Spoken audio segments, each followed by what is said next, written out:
अकबर बीरबल की कहानी। सोने का खेत।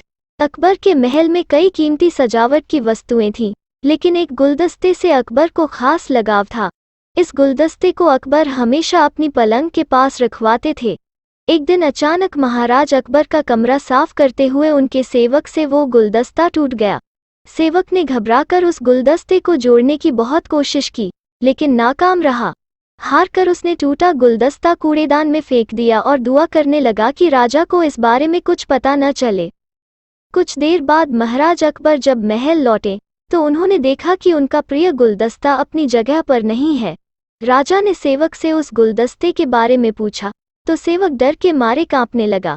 सेवक को जल्दी में कोई अच्छा बहाना नहीं सूझा, तो उसने कहा कि महाराज, उस गुलदस्ते को मैं अपने घर ले गया हूँ ताकि अच्छे से साफ कर सकूं। यह सुनते ही अकबर बोले, मुझे तुरंत वो गुलदस्ता लाकर दो। तब सेवक के पास बचने का कोई रास्ता नहीं था। सेवक ने महाराज अकबर को सच बता दिया कि वो गुलदस्ता टूट चुका है। यह सुनकर राजा आग बबूला हो गए। क्रोध में राजा ने उस सेवक को फांसी की सजा सुना दी। राजा ने कहा, झूठ मैं बर्दाश्त नहीं करता हूँ। जब गुलदस्ता टूट ही गया था तो झूठ बोलने की क्या जरूरत थी। अगले दिन इस घटना के बारे में जब सभा में जिक्र हुआ तो बीरबल ने इस बात का विरोध किया। बीरबल बोले कि झूठ हर व्यक्ति कभी न कभी बोलता ही है। किसी के झूठ बोलने से अगर कुछ बुरा या गलत नहीं होता तो झूठ बोलना गलत नहीं है। बीरबल के मुंह से ऐसे शब्द सुनकर अकबर उसी समय बीरबल पर भड़क गए। उन्होंने सभा में लोगों से पूछा कि कोई ऐसा है यहाँ जिसने झूठ बोला हो। सबने राजा को कहा कि नहीं, वो झूठ नहीं बोलते।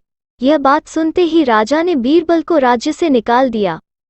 राज दरबार से निकलने के बाद बीरबल ने ठान ली कि वो इस बात को साबित करके रहेंगे कि हर व्यक्ति अपने जीवन में कभी न कभी झूठ बोलता है। बीरबल के दिमाग में एक तरकीब आई, जिसके बाद बीरबल सीधे सुनार के पास गए। उन्होंने जौहरी से सोने की गेहूं जैसी दिखने वाली बाली बनवाई और उसे लेकर महाराज अकबर की सभा में पहुंच गए। अकबर ने जैसे ही बीरबल को सभा में देखा तो पूछा कि अब तुम यहाँ क्यों आए हो। बीरबल बोले, जहाँ पनाह आज ऐसा चमत्कार होगा जो किसी ने कभी नहीं देखा होगा। बस आपको मेरी पूरी बात सुननी होगी। राजा अकबर और सभी सभापतियों की जिज्ञासा बढ़ गई और राजा ने बीरबल को अपनी बात कहने की अनुमति दे दी। बीरबल बोले, आज मुझे रास्ते में एक सिद्ध पुरुष के दर्शन हुए। उन्होंने मुझे यह सोने से बनी गेहूं की बाली दी है और कहा कि इसे जिस भी खेत में लगाओगे वहां सोने की फसल उगेगी। अब इसे लगाने के लिए मुझे आपके राज्य में थोड़ी सी जमीन चाहिए।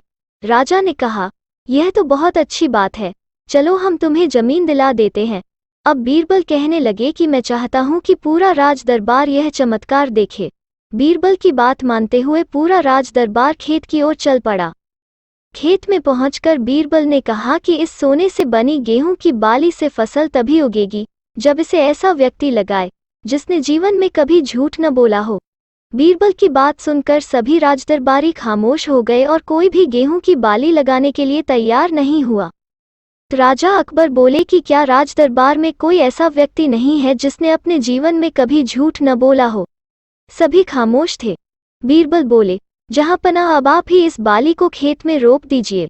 बीरबल की बात सुनकर महाराज का सिर झुक गया। उन्होंने कहा, बचपन में मैंने भी कई झूठ बोले हैं, तो मैं इसे कैसे लगा सकता हूँ। इतना कहते ही बादशाह अकबर को यह बात समझ आ गई कि बीरबल सही कह रहे थे कि इस दुनिया में कभी न कभी सभी झूठ बोलते हैं। इस बात का एहसास होते ही अकबर उस सेवक की फांसी की सजा को रोक देते हैं। कहानी से सीख, बिना सोचे समझे किसी को बड़ा दंड नहीं देना चाहिए। हर काम को सोच विचार कर ही किया जाना चाहिए।